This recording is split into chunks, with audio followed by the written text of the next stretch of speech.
नमस्ते आप सभी को। कक्षा 10 की हिंदी में जो प्रारंभिक जानकारी दी गई है, हिंदी साहित्य का पद्य साहित्य किस प्रकार से रहा है, काल विभाजन किस प्रकार से हुआ है, यह हम देख रहे हैं, पढ़ रहे हैं। तो पिछली वीडियो में आप लोगों को जो पद्य साहित्य का इतिहास है, तो कब से कब तक का किस प्रकार से इसका इतिहास रहा है, प्रारंभिक जानकारी कुछ संक्षिप्त में ही पढ़ी है हमने, और ज़्यादा विस्तार नहीं है, क्योंकि कक्षा 10वीं के बच्चों को जो महत्वपूर्ण जानकारी है वही देखना है। और ये काल विभाजन जो है आचार्य रामचंद्र शुक्ल के अनुसार है, सर्वमान्य है, तो यह आप लोग पढ़ लीजिए। तो इसके बारे में हम पढ़ चुके थे। हिंदी पद्य साहित्य का काल विभाजन किस प्रकार से हुआ है, जो हिंदी पद्य साहित्य के 4 कालों में बांटा गया है, वीरगाथा काल, भक्ति काल, रीतिकाल और आधुनिक काल। तो इनका विभाजन भी हम पढ़ चुके थे। इसके बाद आधुनिक काल का जो विभाजन है, भारतेंदु युग, भारतेंदु हरिश्चंद्र के ही नाम पर ये युग बना। द्विवेदी युग, महावीर प्रसाद द्विवेदी के नाम पर बना। छायावादी युग, छायावादी युग जो है, छायावाद के 4 कवि थे, आचार्य जो जयशंकर प्रसाद हैं, सूर्यकांत त्रिपाठी निराला है, सुमित्रा नंदन पंत है और महादेवी वर्मा है।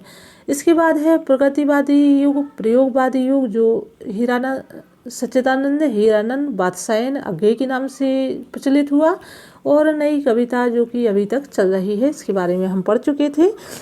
अब हम देख लेते हैं कि इस विभाजन में नामकरण का आधार काव्य प्रवृत्तियों, व्यक्तियों तथा काव्यधाराओं को बनाया गया है।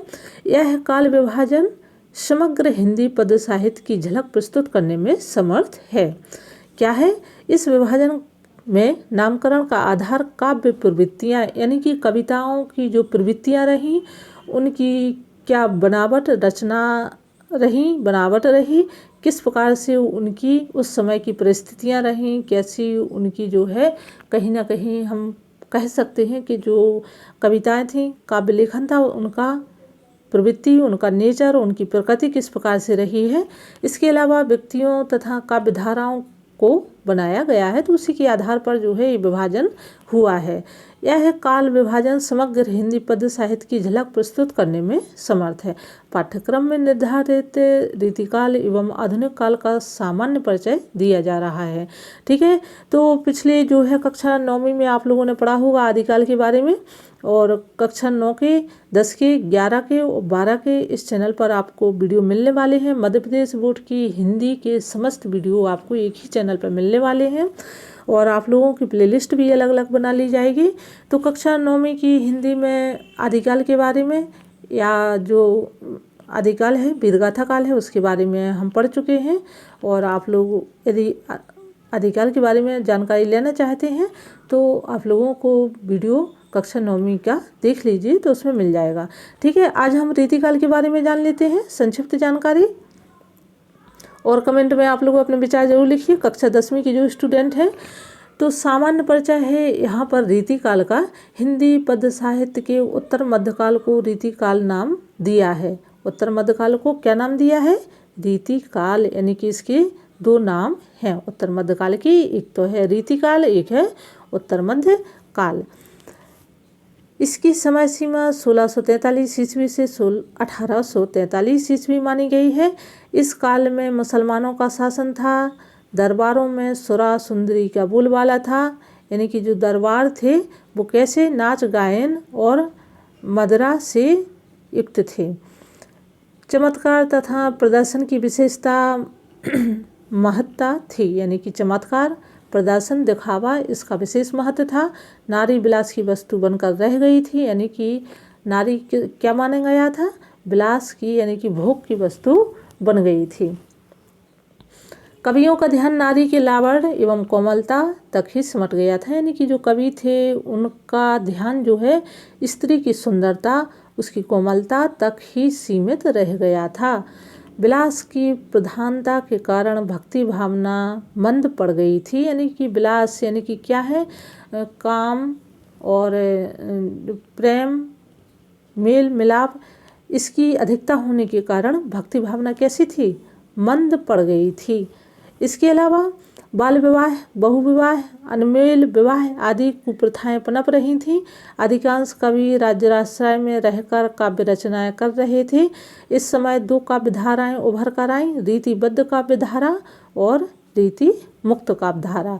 तो रीतिकाल में हमें सिर्फ दो काव्य धाराएं ही पढ़नी हैं। कौन कौन सी? एक रीतिबद्ध काव्य धारा और दूसरी पढ़नी है हमें रीति मुक्त काव्य धारा। तो हम जो रीतिबद्ध काव्य धारा है नंबर 1 उसको पढ़ लेते हैं।